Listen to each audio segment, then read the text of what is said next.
আমরা শফিক সাহেবকে বলতে চাই, আপনার এই দুঃসাহস কিভাবে হয়?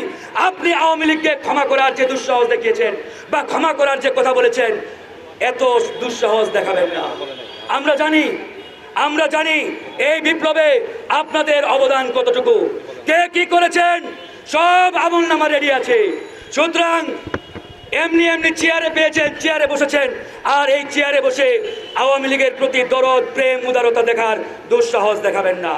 বরং চেয়ারে বসেছেন, জনগণ কি চাই, জনগণের সেই চাওয়ার আলোকে আওয়ামী লীগকে নিষিদ্ধ করেন, অন্যথায় এদেশের জনগণ কিন্তু ছাড় দেবে না। বন্ধুগণ, আমরা যখন আওয়ামী লীগকে নিষিদ্ধের প্রশ্ন তুলি, কথা বলি, তখন সরকারের পক্ষ থেকে নানান যুক্তি তুলে ধরা হয়।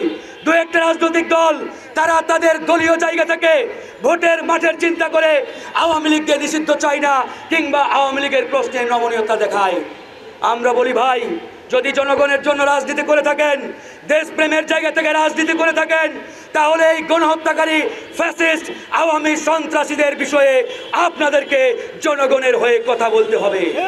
জনগণের হয়ে কথা না বলে কেউ যদি ভারতীয় মোদী সরকারের হয়ে, রয়ের হয়ে কথা বলেন, তাহলে আপনাদের বিরুদ্ধে রাজপথে গণ অধিকার পরিষদ আন্দোলন গড়ে তুলবে। আমাদের রক্তে হাজী শরীয়তুল্লাহ, শহীদ তিতুমীর এবং সেই শহীদ আবু সাঈদের রক্ত প্রবাহিত। সুতরাং এই রক্তে কোনোদিন কোনো ভারতীয় দালালদের চিন্তা কিংবা সিদ্ধান্ত এই রক্তের মাধ্যমে বাস্তবায়ন সম্ভব নয়। তাই আমরা গণ অধিকার পরিষদ শুরু থেকে যেভাবে সোচ্চার ছিলাম, এখনো সোচ্চার আছি, এবং আমাদের এই সোচ্চার অবস্থান চলতেই থাকবে যতদিন না পর্যন্ত আওয়ামী লীগকে রাজনৈতিকভাবে তাদের সকল কার্যক্রম এই সরকার স্থগিত করে, আওয়ামী লীগের নিবন্ধন বাতিল করে, ততদিন পর্যন্ত এই কার্যক্রম চলতে থাকবে। আজকে শামীম ওসমানেরা বিদেশের মাটিতে বসে বাংলাদেশে ফিরে আসার ঘোষণা দেয়। শামীম ওসমান বলে, আমরা জনগণের কাছে ক্ষমা চাইব, তারপরে দেশে ফিরে আসব।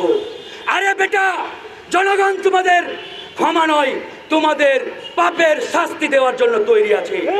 আসো, জনগণ তোমাদেরকে দেখার জন্য প্রস্তুত।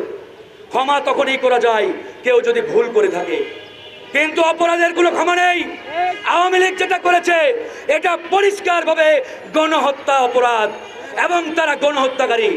এই অপরাধের ক্ষমা নয়, তাদেরকে যথাযথ শাস্তি পেতে হবে, এবং সেই শাস্তির পরে জনগণ সিদ্ধান্ত নেবে তাদেরকে ক্ষমা করবে কিনা।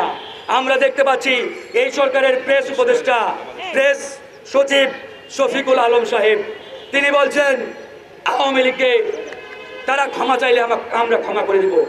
আমরা শফিক সাহেবকে বলতে চাই, আপনার এই দুঃসাহস কিভাবে হয়? আপনি আওয়ামী লীগকে ক্ষমা করার যে দুঃসাহস দেখিয়েছেন বা ক্ষমা করার যে কথা বলেছেন, এত দুঃসাহস দেখাবেন না। আমরা জানি এই বিপ্লবে আপনাদের অবদান কতটুকু, কে কি করেছেন সব আমলনামা রেডি আছে। সুতরাং এমনি চেয়ারে পেয়েছেন, চেয়ারে বসেছেন, আর এই চেয়ারে বসে আওয়ামী লীগের প্রতি দরদ, প্রেম, উদারতা দেখার দুঃসাহস দেখাবেন না। বরং চেয়ারে বসেছেন, জনগণ কি চাই, জনগণের সেই চাওয়ার আলোকে আওয়ামী লীগকে নিষিদ্ধ করেন, অন্যথায় এদেশের জনগণ কিন্তু ছাড় দেবে না। বন্ধুগণ।